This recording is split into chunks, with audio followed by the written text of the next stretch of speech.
Welcome to this talk titled Web Application Architecture in Haskell, when the domains drive the types and the types drive the program. So this talk is intended for a mixed audience of software engineers who are acquainted with the practice of domain-driven design and Haskell programmers who are interested in crafting better systems. So the goal is to create a bridge between the practitioners of DDD and the users of Haskell or any other functional programming language. My name is Théophile. I'm also known as Ekat online.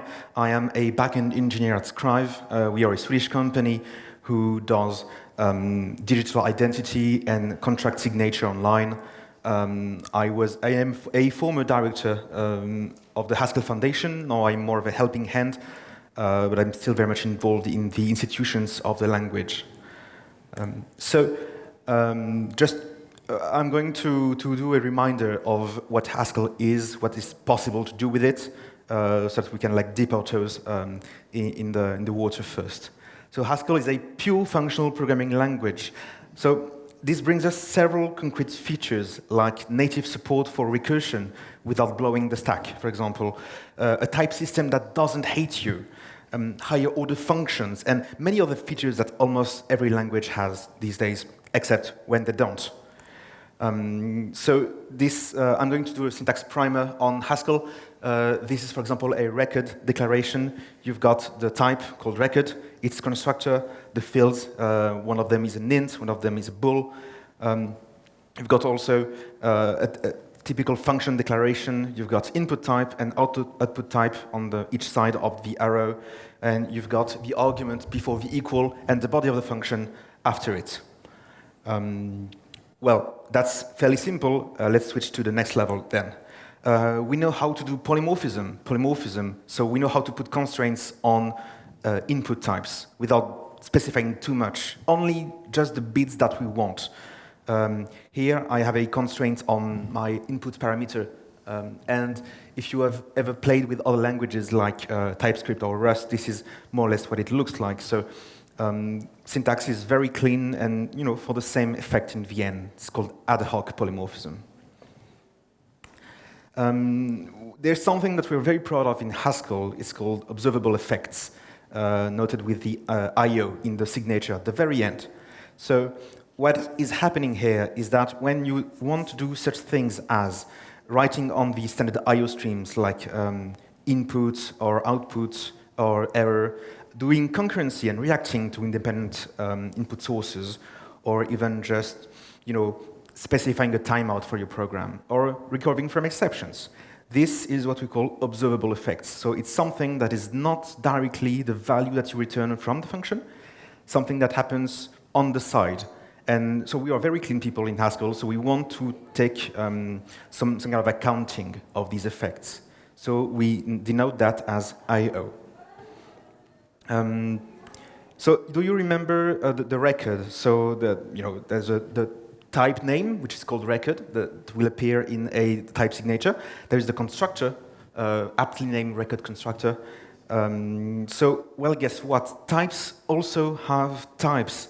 They're called kinds, and we can specify them to very much being super precise about the kind of things that we handle, the kind of objects.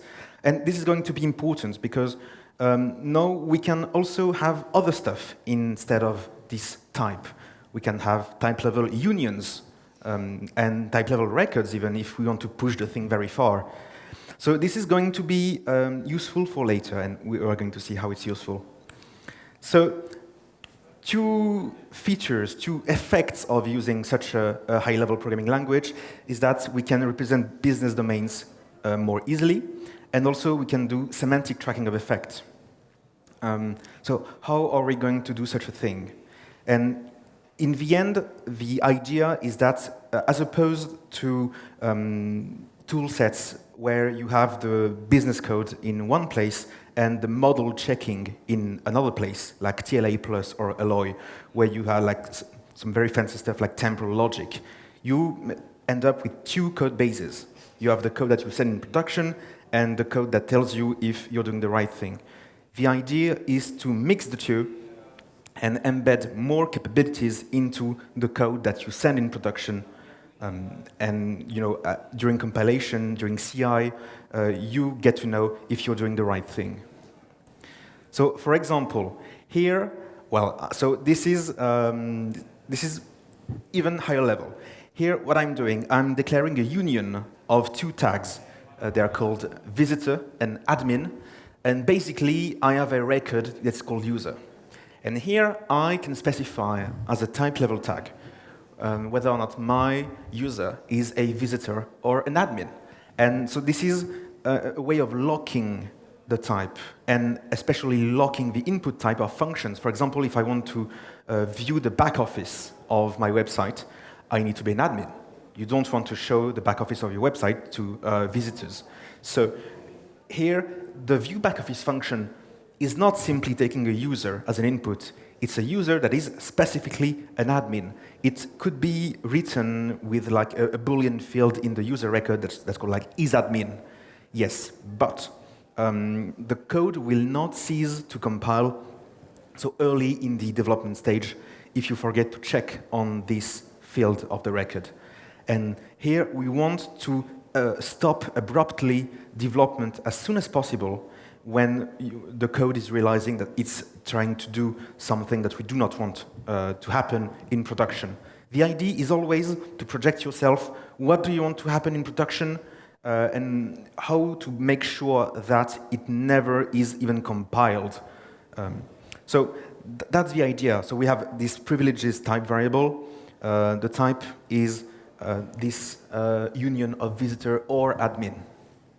And it can only be one or the other. Now, as we saw previously, I/O stands for a variety of things, and that's a problem. So gone are the days where I was like a mere ape on a typewriter. I am now a systems architect. I want to have a good mental model of the interdependencies between the components of my infrastructure, and in a way that makes sense also at my scale. So I don't necessarily want to see too much low-level details, but also I need to be able to show that when I'm refactoring the system, how do the relationships between the components change? Do they change at all? Do I want to preserve these relationships? So, and in the end, of course, is the compiler aware of these relationships? Because that's the end. You always want to encode as many things as possible without compromising usability and ergonomics to make sure that the code that ends up in production does exactly what you want it to do. So I require more out of the type system. Bam! So here we have a new thing, because before we used to have just I/O to express really anything from reading input to launching nuclear missiles. Here, what do I have? I have a list in the type signature of the effects, of the combined effects that are going to be executed deeper in the stack. So I am not just getting an entity by name, sorry, the name of an entity. I am also doing a database call. I am hitting the cache, the Redis cache, to see if I can avoid hitting the database directly. And I'm going to perform some logging. So you may think that logging is very cheap. It's like printing text on the screen. But sometimes it's also shipping the logs to another service where it will be stored and indexed for further research. So here, each of these functions have their own effect. And the top level get entity name function aggregates those effects. So they don't even have to do static analysis. Just reading the code, I can tell that the code is going to hit these 3 services outside of my system, and so potentially maybe pain points. Maybe the network latency can be a problem. A very fun example is the domain name equality checking in Java. Has anyone heard of the nightmare story that happens when in Java you want to compare 2 domain names? The domain names are actually resolved. So something as simple as double equal on like foobar.com and example.com, there is going to be a DNS resolution operation on the network. So of course, this is like the nightmare story that we tell the children, around the campfire when we want to sell effect tracking. Like, when I do an operation, I want to be able to know that network is or is not going to be a problem.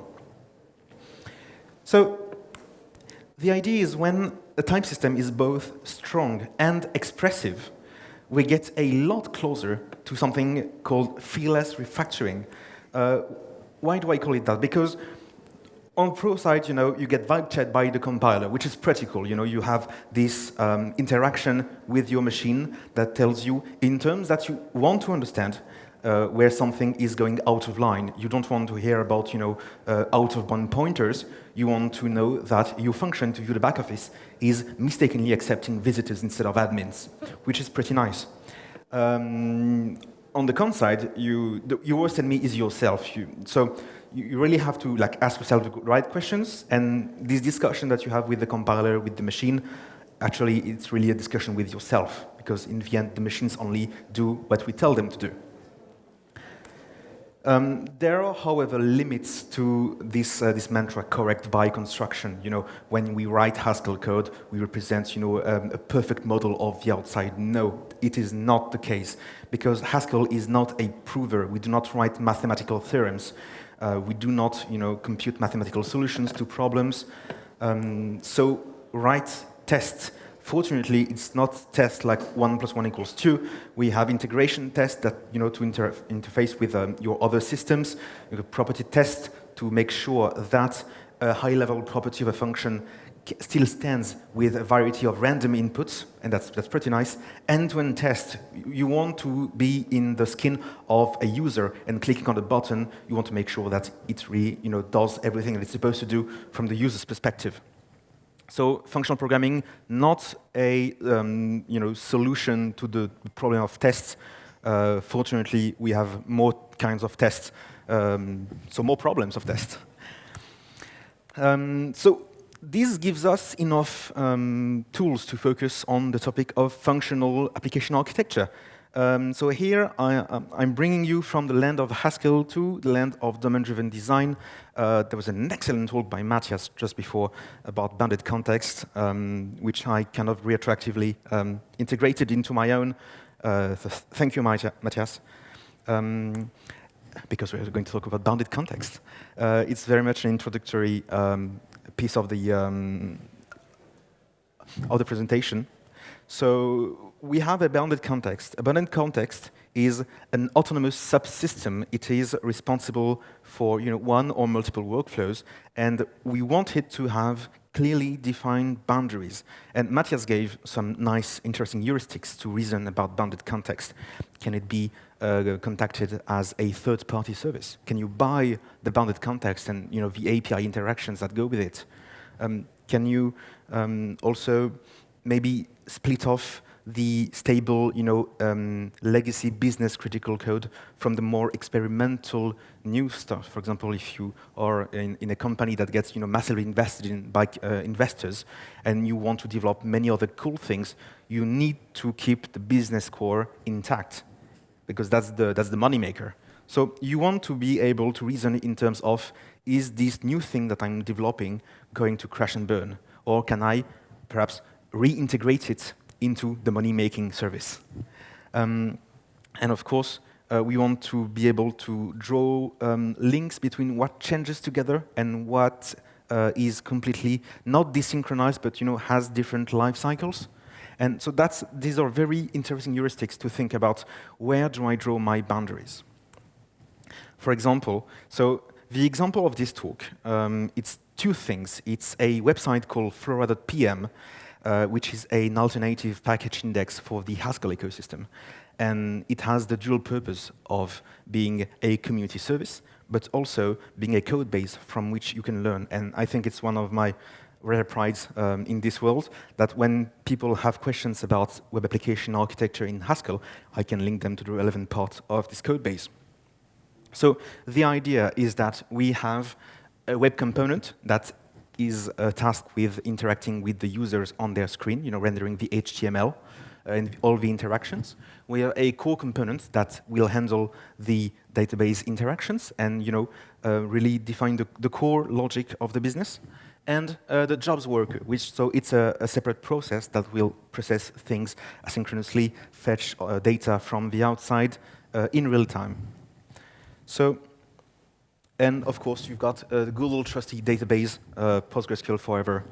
And there we can also model the interactions, high-level interactions between the jobs worker and the bounded context that contains these two workflows. So fairly simple, and this is usually how most real-life bounded contexts happen. You don't want to be massively decoupled from everything. One day, that was during the microservices craze, but one day someone came to me and told me, yeah, I'm going to the microservices on my monolith, PHP monolith. And I was thinking, one microservice per class, per PHP class. And so I'm slightly baffled, and I asked him, how many classes do you have? And he tells me 1,000. It's like, no, you don't do that. So yeah, don't hesitate to bundle things together, because of course the guy obviously didn't have 1,000 entities that evolve independently of another, So you can bundle things, you can bundle workflows in bounded context, because they will often have a very similar, if not the same, way to interact with the outside. So another bit of terminology, we have different types of objects. We have data transfer objects, data access objects, business objects. It's a lot of terms, so I'm going to explain them a bit. Data transfer object, it's when you are contacting another service on the wire, for example, on the network. And so you want to serialize this data that you're sending or receiving to a format that is most commonly accepted and suitable for network. Data access object is when you are getting data from the storage, so database, cache, for example, and you need to serialize it to something specific as well. And business object or domain objects, this is where you are applying your business rules on this object. So this is where domain experts will take a look at your object and tell you, okay, it has all the nice properties that are needed, all the invariants that you need to maintain. So this is, the rest or implementation details. The business object is where the core logic of your program is going to be applied on. And sometimes they're the same thing. Sometimes, you get a JSON payload from the network, you process it, and you store it in MongoDB untouched. It is really nice. But it is purely coincidental, because sometimes they're not. So you have to be wary of the fallacy of I'm taking something untouched from the outside and storing it as is. And because it's pure luck that the types align. It reminds me when I was younger and I was working with other people, and we were designing some data interexchange format upon JSON, and every team was using a different language, so with different capabilities. And we were really raking our brains to find the best format to accommodate everyone. And none of us had even thought about saying the format is the format, we don't care about it, because then we can translate it to something idiomatic for our own languages. So really, that's what you must do, is not to take what you get for granted. It's not like the word of God. You need to adapt it, very much like the word of God. You need to adapt it to your own situation, your own time, your own culture. So really, that's if there is one takeaway, do not make the same mistakes when I was younger. Please do take what you get, but make it suitable for your system, your application, your architecture. With a nice drawing, this is more or less how it gets. You get your access objects from the database.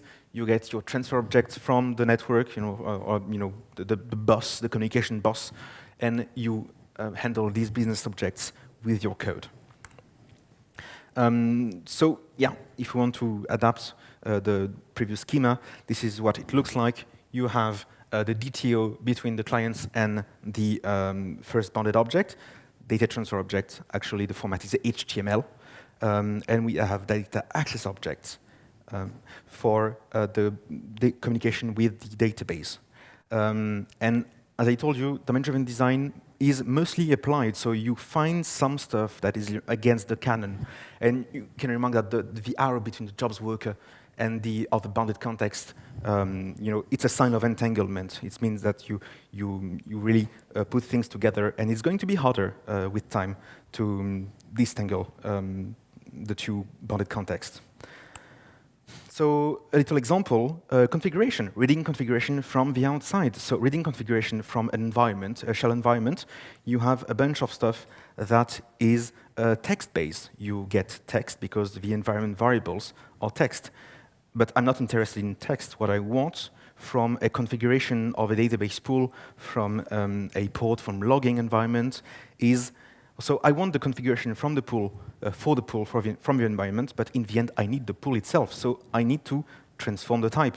So from a config object that I get from the environment, that is a faithful representation of the outside, I get something that suits me best. And in the end, you always have that kind of function from config to env. And it's all right, Some people may think it's boilerplate, it's redundant, it's not elegant. Yes, but it's clear and plain, just enough. Another thing is the separation between commands and queries at the persistence layer. So this has practical effects in terms of operational infrastructure, in terms of ergonomics for people who read our code. Because one nice thing that we can do with databases is having a read-only replica. So when you have a bunch of queries that can be fairly heavy to process, like analytics, or a lot of statistics, how do we say that in business-compatible terms? Business intelligence.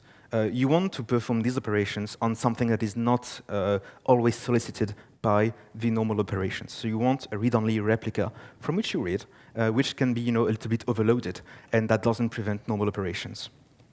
So one nice thing is to separate the things that mutate the database from the things that only read from them. So here, in this hierarchy of files, I've got the types file, which define my database model, the query file that defines the read-only queries, and the update file that define the things that mutate the database.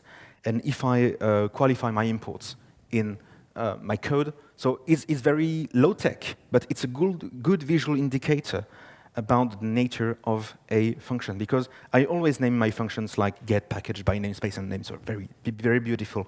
But when the name itself is not enough, you want to have this prefix that conveys to you the fact that if you switch the database pool to the read-only replica, it's going to work because it's not an update, but a query.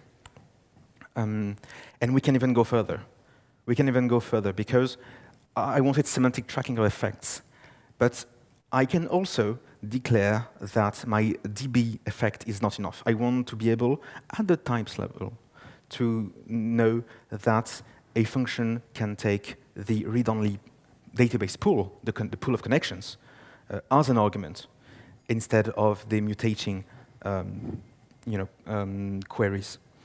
So yeah, that's a nice thing. So here it's my anarchist tendencies that come up, keeping our distance with the state, because everything has its own life cycle in a big system, or even a normal system, but you almost never deploy one thing in itself, not anymore.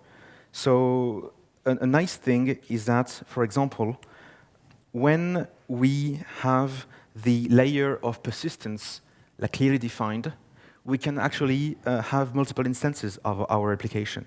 So here we have a scenario where a gateway called Nginx will redistribute the queries to different instances of the Flora application, and they will communicate with the same database. So the synchronization point here happens with the blue elephant.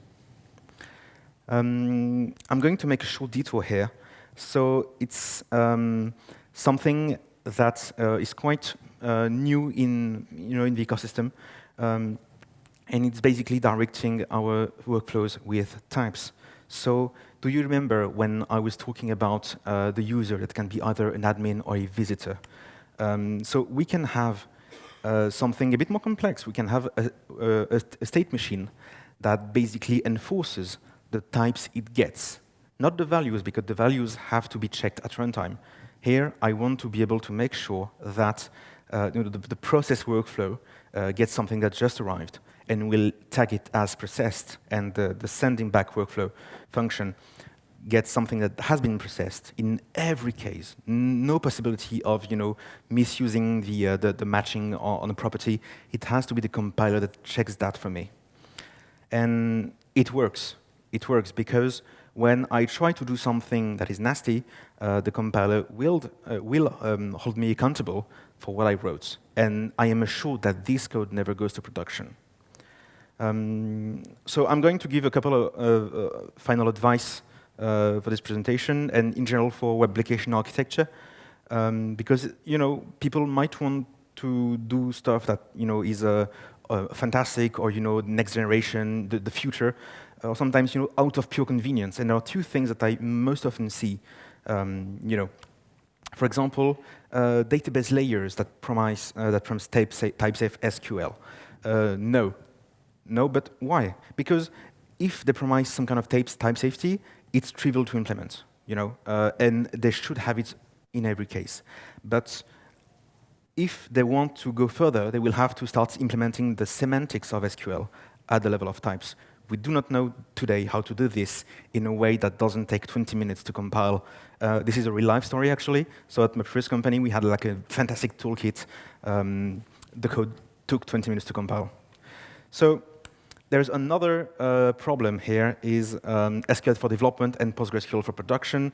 If you get some muscle memory for one database, you will need it for production. You cannot write the perfect subset of SQL that is shared by those two database engines. And also, they also have have good features themselves, but it's a little bit of wishful thinking. It's a bit naive that you can get everything for free.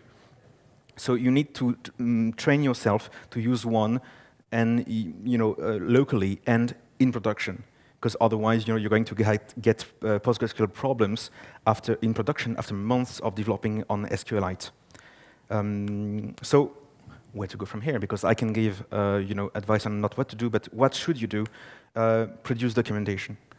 Produce documentation, because types are never enough. That's the kind of stuff I tell Haskellers, actually, because some Haskellers have a tendency of thinking that types are everything. No, they're not. There is a fantastic thing called the Diataxis documentation framework that I've introduced at work, and you need to think about the nature of documentation, because documentation is not just documentation. It has a target, it has a time and place where you need very specific bits of it. So yeah, that would be my last advice: reasonable and reasoned documentation. These are my sources. I